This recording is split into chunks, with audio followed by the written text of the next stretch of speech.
You know, it's the dehumanization of not just Palestinians, but the smearing and the crushing of anyone who sees their humanity and is willing to even advocate for a ceasefire, even for a ceasefire. That is seen as radical. And I know we have to talk about, it's the anniversary of Dobbs, but this happened last night. And I just want your thoughts on it. And speaking of some individuals who just, we can't get started on, but Van Jones, CNN commentator. I know you know where I'm going with this, but there was an ugly protest outside a Los Angeles synagogue. But that protest, which is often missing context, it was targeted by protesters because it was in holding an event promoting the sale of real estate on occupied Palestinian land. That's the big piece of the context that's missing. It turned violent. There were ugly things being said. But Van Jones, this is what he said. I'm going to just quote him, okay? Mm-hmm. The Jewish neighborhoods in LA are, well, now, nobody's confused where they are. So if you show up there wearing a keffiyeh, you show up there with your face covered, you show up there chanting river to the sea, that would be just like a white person running up with the Confederate flag in Harlem. You're not trying to start a conversation. You're trying to start a fight. Stop doing that. Don't do that. Let me tell you something. He said that on CNN. That's an exact quote, folks. Yes, and I 100% believe it.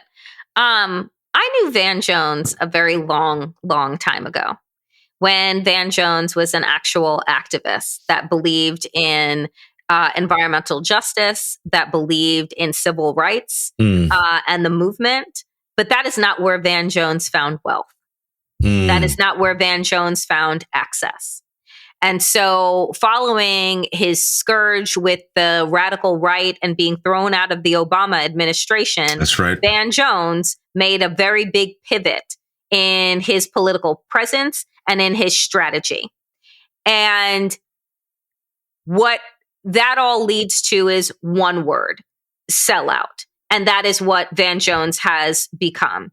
Because here's the thing, folks. Protests are supposed to make you unfucking comfortable. They're not supposed to be dangerous, but they're absolutely supposed to make you uncomfortable. They absolutely are supposed to disrupt the normalcy of what you got going on. So whether that is driving to work and being blocked by people that are protesting, whether that is being uncomfortable, right, in places, that is the point, right? Is that we are too comfortable, right, with things that should be, that we should find disgust in, right? We are too comfortable with looking the other way.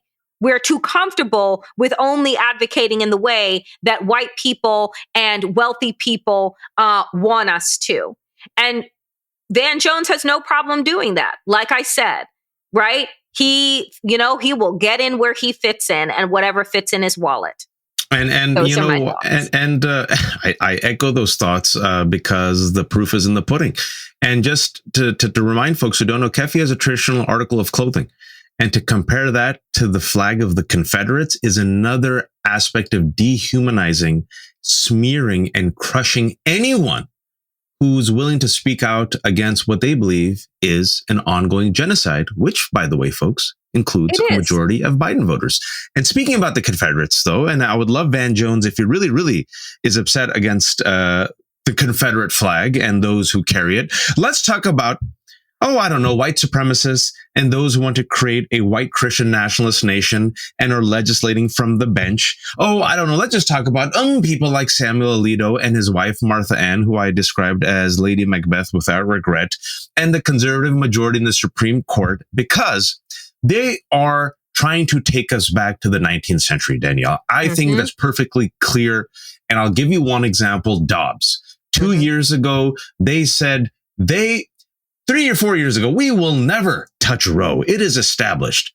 They got the majority. What happened? Roe went down. This is the 2-week anniversary of Dobbs. You know what else they're going after? No one's paying attention. Another court case, the majority opinion written by Justice Barrett Munoz, a case dealing with a woman, a spouse, who has an undocumented immigrant spouse, but she decided to go all in, flex, and they're going to go after marriage equality.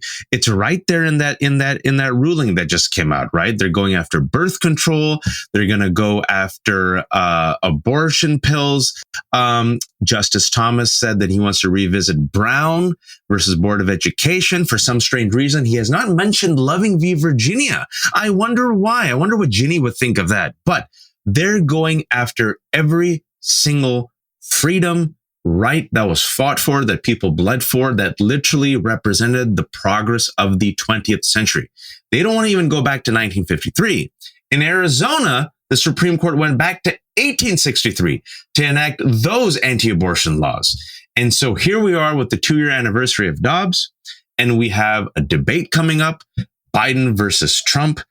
I think, Danielle, you and I have been saying this for 2 years. This is the issue. This is the winning issue. They should unleash Kamala Harris, the first female VP, and they should run on this and they should fight. That's my take. I think if they just fight on this issue and connect it to, they will take away your freedoms, we will fight for your freedoms. I think, Danielle, it might be enough for Democrats and Biden to win the 2024 election. I mean, they have a new ad that they have released this week that is on speaking on exactly what you just laid out, the anniversary of Dobbs. They have, begun to go on the attack. And what we know is that when abortion has been put on the ballot in other states, the people win, right? And the people want the ability to control their own reproductive life and future. Wild.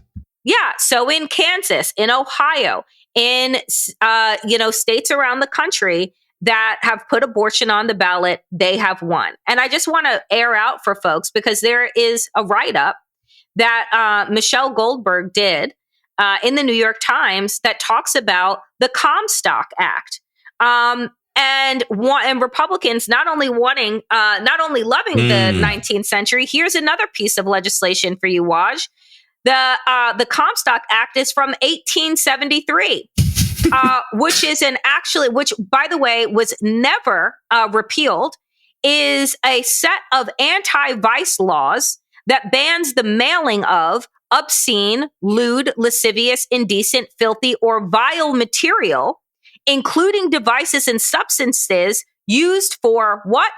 Producing abortion or for any indecent or immoral purpose. So Michelle Goldberg writes in this piece that, quote, some in Donald Trump's orbit see a chance to reanimate Comstock, using it to ban medication abortion and maybe surgical abortion as well without passing new federal legislation.